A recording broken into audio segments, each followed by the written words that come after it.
ముందుకెళ్ళటానికి ఈ మార్పులు దోహదం చేస్తాయని ఈ సందర్భంగా తెలియజేస్తూ, ప్రజల మీద భారం తగ్గించే ఏ నిర్ణయాన్నైనా సమాజం హర్షిస్తుందని కూటమి ప్రభుత్వం, నరేంద్ర మోడీ గారు కేంద్రంలో, చంద్రబాబు నాయుడు గారు రాష్ట్రంలో వాళ్ళ నాయకత్వంలో మనం ప్రజలకి కలిగిస్తున్న ఈ వెసులుబాటు ప్రజలను మనల్ని ఆశీర్వాదిస్తారని నమ్ముతూ మోడీ గారిని అలాగనే గౌరవ ముఖ్యమంత్రి గారిని ఈ సందర్భంగా వాళ్ళిద్దరికీ కృతజ్ఞతలు తెలియజేస్తున్నాను అధ్యక్ష. ధన్యవాదాలు. రామాంజనేయులు గారు ప్రతిపాడు.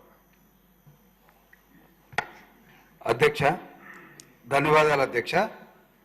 ఈరోజు సభ్యులందరూ కూడా జిఎస్టీ తగ్గుదల గురించి, దాని ఇంపాక్ట్ గురించి మాట్లాడారు. అధ్యక్ష, దాదాపుగా 400 వస్తువులు, అందులో 80% పైగా పేదవారు, మధ్యతరగతి, అత్యవసరం అనుకునేటటువంటి వస్తువుల మీద జిఎస్టీ తగ్గడం వల్ల ఈ సభ ద్వారా మనం అభినందించాల్సినటువంటి వ్యక్తులు 3 ఉన్నారు అధ్యక్ష. ఒకరు మన గౌరవ ప్రధానమంత్రి నరేంద్ర మోడీ గారు అధ్యక్ష. రెండో వారు మన రాష్ట్ర ముఖ్యమంత్రి చంద్రబాబు నాయుడు గారు అధ్యక్ష. అదేవిధంగా కేంద్ర ఆర్థిక శాఖ మంత్రిలో నిర్మలా సీతారామన్ గారు అధ్యక్ష. ఇక 4వ వ్యక్తిని కూడా మనం అభినందించాల్సి ఉంటుంది, ఎందుకంటే మన ఆర్థిక శాఖ మంత్రి పయ్యావుల కేశవ్ గారు అధ్యక్ష. ఎందుకంటే ఇమ్మీడియట్ ఇంపాక్ట్ ఆయన మీద పడుతుంది. ఇక్కడ అధ్యక్ష, నేను ఎందుకు ఈ 4 గురించి మాట్లాడాల్సి వస్తుందంటే అధ్యక్ష, అన్ని రాష్ట్రాల మీద జిఎస్టీ తగ్గుదల వల్ల, ఎందుకంటే జిఎస్టీ వసూలైనటువంటి దాంట్లో 42% మళ్ళా రాష్ట్రాలకు తిరిగి వస్తుంది కాబట్టి ప్రాథమిక అంచనాల ప్రకారంగా 48,000 కోట్లు కేంద్రానికి ప్రతి సంవత్సరం ఈ జిఎస్టీ తగ్గుదల వల్ల ఆర్థిక భారం పడినప్పటికీ రాష్ట్రాల మీద కూడా దీని ప్రభావం ఉంటుంది కాబట్టి అత్యధికంగా మన 29 రాష్ట్రాల్లో అత్యధికంగా భారం పడేది ఆంధ్రప్రదేశ్ వైపు అధ్యక్ష.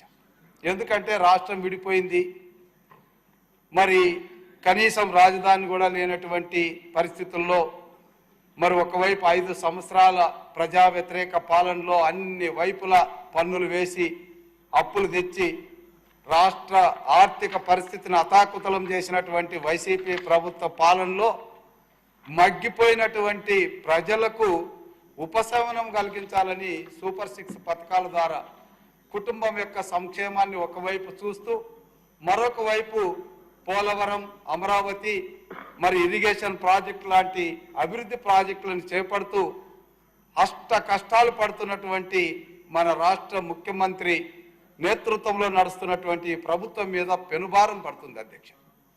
ఎందుకంటే ప్రతి రూపాయిని కూడా ఒడిసి పట్టుకొని ప్రజలకు ఇచ్చినటువంటి హామీలను నెరవేర్చేటటువంటి సమయంలో ఇలాంటి ఆర్థిక భారం, ఒక సభ్యులు చెప్పారు 6,000 కోట్లు, 7,000 కోట్లు, రమారమి అధ్యక్ష ఇది 10,000 కోట్ల వరకు ప్రతి సంవత్సరం మన రాష్ట్రం మీద పెనుభారాన్ని చూపుతుంది. అయితే మన ముఖ్యమంత్రి గారు రాష్ట్రానికి ఆదాయం రావడం తగ్గుతుంది, దానివల్ల ప్రభావం చూపుతుంది అన్నటువంటి దానికన్నా ఇక్కడ ప్రజలకు 5 కోట్ల ప్రజలకు, ముఖ్యంగా పేదలకు, మధ్యతరగతి వారికి కన్జంప్షన్ లెవెల్ పెంచి వాళ్ళ జీవన ప్రమాణం పెరుగుతుంది అన్నటువంటి దాంట్లో ఆయన ఆలోచనని మనం అభినందించాలి అధ్యక్ష. ఎందుకంటే ఈరోజు జిఎస్టీ ద్వారా తగ్గేటటువంటి దాంట్లో ఖచ్చితంగా కొనుగోలు శక్తి పెరుగుతుంది అధ్యక్ష. కొనుగోలు శక్తి పెరిగినప్పుడు జీవన ప్రమాణాలు పెరుగుతాయి. మన ముఖ్యమంత్రి గారు ఓటు రాజకీయం కన్నా భవిష్యత్ రాజకీయం మీద ఎక్కువగా పనిచేస్తారు కాబట్టి ఈరోజు ప్రజల భవిష్యత్తే ముఖ్యమన్నటువంటి మన ముఖ్యమంత్రి గారు దేశంలోనే మొట్టమొదటి ముఖ్యమంత్రి ఈ జిఎస్టీ తగ్గుదలని మరి ఆమోదించి అంగీకరించినటువంటి ముఖ్యమంత్రిగా మనం ఈ సభ ద్వారా మన ముఖ్యమంత్రి నారా చంద్రబాబు నాయుడు గారిని గట్టిగా అభినందించాల్సినటువంటి ఆవశ్యకత ఉంది అధ్యక్ష. ఎందుకంటే ఈరోజు రాష్ట్రం మొత్తం కూడా ప్రజలందరూ కూడా ఆశ్చర్యపోతున్నారు అధ్యక్ష. మన ముఖ్యమంత్రి గారు ఎలా ఈ 7,000 8,000 కోట్లు ఉన్నటువంటి భారం పడడం ప్రజలకు ఇచ్చినటువంటి వాగ్దానాల్లో సూపర్ 6ని ఒకవైపు అమలు పరుస్తూ ఉండడం ప్రజలు గమనిస్తున్నారు. ముఖ్యంగా ప్రతిపక్షాలకైతే మతిపోయింది అధ్యక్ష, మాట్లాడడానికి నోరు కూడా రావడం లేదు. ఇది చంద్రబాబు నాయుడు గారి పరిపాలన పట్ల ప్రజలకు ఉన్నటువంటి ఒక విశ్వాసం అధ్యక్ష. ఇక్కడ నేను చివరికి ఒక మాట మాత్రం చెప్పాలనుకుంటున్నాను. ఎందుకంటే ఈ జిఎస్టీ తగ్గడం వల్ల ఏ పరిశ్రమల వస్తువులకైతే డిమాండ్ పెరుగుతుందో, తద్వారా కొనుగోలు శక్తి పెరుగుతుందో, దాని అనుబంధ పరిశ్రమలు కూడా పెరుగుతాయి అధ్యక్ష. ఒక్క ఎగ్జాంపుల్ ఆటోమొబైల్స్ ఉన్నాయి అధ్యక్ష. వాహనాల మీద పన్ను తగ్గించడం ద్వారా వాహనాలు కొనుగోలు ఎక్కువైనప్పుడు వాటి అనుబంధంగా ఉన్నటువంటి టైర్లు కానీ, బ్యాటరీలు కానీ, లేదా వాటి ఎలక్ట్రానిక్స్ కానీ, స్టీల్ కానీ, ఇవన్నీ కూడా అనుబంధ పరిశ్రమలు కూడా పెరుగుతాయి. కాబట్టి ఇక్కడ మనం ఈ అనుబంధ పరిశ్రమలు కొద్దిగా ఎంఎస్ఎంఏలో ప్రవేశపెట్టి వాళ్ళకి కొంత సబ్సిడైజ్ చేసి నిరుద్యోగ యువతను కనుక ప్రోత్సహించినట్లయితే చిన్న చిన్న పరిశ్రమలు, చిన్న చిన్న ఇతర అంటే డీసెంట్రలైజ్డ్ మోడల్లో కానీ చేయగలిగితే మన నిరుద్యోగ యువతకు ఏదైతే మన యువనేత నారా లోకేష్ బాబు గారు మన 20 లక్షల ఉద్యోగాలు ఇవ్వాలని నిర్ణయించారో, ఇప్పటికే ఆన్ రికార్డు 5 లక్షల ఉద్యోగుల వరకు ఇవ్వగలిగాం. ఇంకా మిగిలినటువంటి వారికి కూడా ఇవ్వడానికి సరిపడా ఎంఎస్ఎంఈలని మనం ప్రోత్సహించినట్లయితే బాగుంటుందన్న సూచనతో నాకు ఈ అవకాశం కల్పించినందుకు తమరికి ధన్యవాదాలు తెలియజేసుకుంటున్నాను అధ్యక్ష. ఇప్పుడు వయసులో పెద్దవారైన మనసులో సభలో అతి చిన్నవారైన బుచ్చే చౌదరి గారిని మాట్లాడవచ్చు. ధన్యవాదాలు సార్. వయసున్న అనుభవం మనందరికి ఉపయోగపడితే, రాష్ట్రానికి ఉపయోగపడితే మేలని నేను కోరుకుంటా ఉన్నా.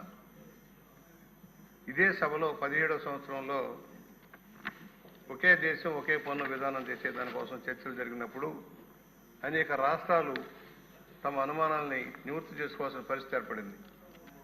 ప్రధాన ఆదాయంగా ఉన్న ఎక్సైజ్ ఆదాయం కానీ, అమ్మకపు పన్నే రాష్ట్రాలకు ప్రధాన ఆదాయం కనుక దెబ్బతింటే ఎలాగనే విధానం వచ్చినప్పుడు మన ముఖ్యమంత్రిగా ఉన్న చంద్రబాబు నాయుడు గారు ఆ రోజున దీన్ని సమర్థించారు.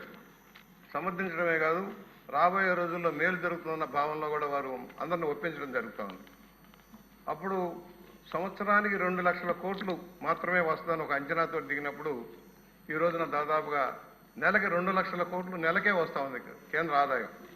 ఆ విధంగా ఒకే పన్నుల విధానంలో ఆదాయం పెరిగింది. మీకు ఒక విజ్ఞప్తి చేస్తూ ఉన్నా, ఒకప్పుడు సేల్స్ ట్యాక్స్ డిపార్ట్మెంట్ కానీ, ఐటీ డిపార్ట్మెంట్ కానీ దుకాణాల దగ్గర నెల నెలా వచ్చి మామూలు వసూలు చేసుకునేవాడు. విజిలెన్స్ వాళ్ళు అయితే, సివిల్ సప్లై విజిలెన్స్ అయితే అదొక నెల నెల పన్నులు వసూలు చేసుకున్నట్టునే మామూలు వసూలు చేసుకునే పరిస్థితి ఉండేది.